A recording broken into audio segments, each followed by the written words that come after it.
حضرت ابن حجر نے الزواجر کے اندر ایک روایت لکھی ہے. وہ فرماتے ہیں جو شخص نماز ترک کرتا ہے اس کو بہت ساری رسوائیاں ہیں. وہ کہتے ہیں پہلی بات تو یہ ہے کہ اس کی عمر میں برکت اٹھا لی جاتی ہے. دوسری بات اس کے چہرے سے صالحین کا نور اتار لیا جاتا ہے. تیسری بات وہ کوئی بھی عمل کرے اس کا ثواب نہیں ملتا اسے.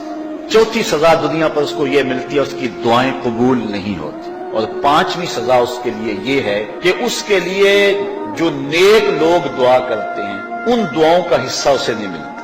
مومن نیک سحری وقت اٹھ کے دعا مانگتے اللہ پوری امت پر کرم کر دے تو یہ بھی امت میں شامل ہے. دعا اللہ والے کی تو قبول ہوئی لیکن اس کا حصہ نیک لوگوں کی دعاؤں سے نکال دیا جائے. یہ دنیا پر اس کو سزائیں ہیں.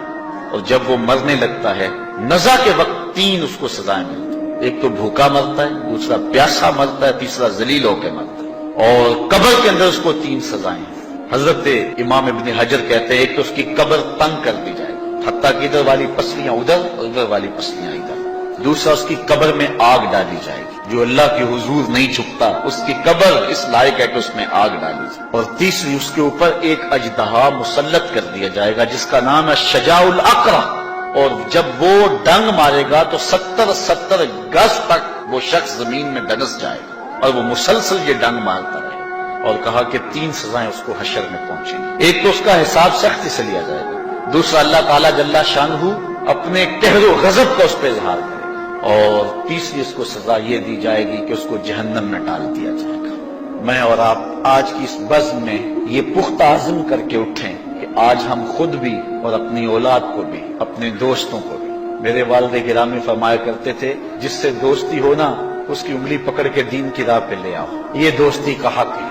اس کے لیے آپ بہت کچھ کرتے ہیں لیکن اگر اس کو دین نہیں دیا تو کچھ بھی نہیں دیا. کوشش کرو میرا دوست ہو اور جہنم میں جائے. والدین بچے کے مستقبل کے لیے کتنی کوشش کرتے ہیں, لاکھوں روپیہ لگاتے ہیں مستقبل ٹھیک ہو جائے. یونیورسٹیوں کے اندر کالجوں کے اندر کتنی بھاری فیسیں بھرتے ہیں. میں نے دیکھا بوڑھا باپ اپنی کمر پہ بوریاں لاد کے مزدوری کرتا ہے. مائیں اپنا زیور بیچ رہی ہیں کہ اولاد پڑ جائے. میاں اتنا کچھ کیوں کر رہے ہو جی مستقبل ٹھیک ہو جائے. یہ مستقبل کتنا ہے 20-25 سال کا. اور جو اصل مستقبل ہے اس کی فکر ہی نہیں کسی. اصل مستقبل تو وہ ہے. اللہ اکبر. کسی کا انٹرویو ہوتا ہے لوگ کہتے ہیں جناب دعا کرو کہ اس انٹرویو میں وہ کامیابی سے گزر جائے.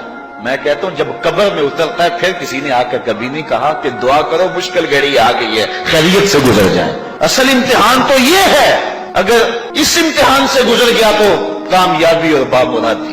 یہ تھوڑا سا مستقبل دنیا کا اس کے لیے ہم کتنے پیسے لگا دیتے ہیں. سب کچھ اولاد کو آتا ہے, ہر شے فر پڑھتے اور بولتے ہیں, دعائے قنوت بھی نہیں آتی ہوتی. تو ہم اپنی اولاد کے لیے دین کا تحفہ اس کو کبھی نہ چھوڑیں. اچھا بعض والدین کی ایک سستی ہے, وہ آتے جناب تعویذ کر دو ہماری اولاد نماز نہیں پڑھتی. کہتے جی ہماری تو چلو گزر گئی ہم تو نہیں پڑھتے یہ تو پڑھیں.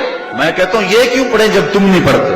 تم مجھ سے تعویذ لینے آگے ہو جو تعویذ اللہ کے رسول نے تمہیں دیا تھا کہ 7 سال کے ہوں تو پکڑ کے انگلی مسجد کا راستہ دکھاؤ, 10 سال کے ہو جائیں تو مار کے پڑھاؤ, ان کے سینے میں اللہ کا خوف داخل کرو, ان کو قرآن کی تلاوت سکھاؤ.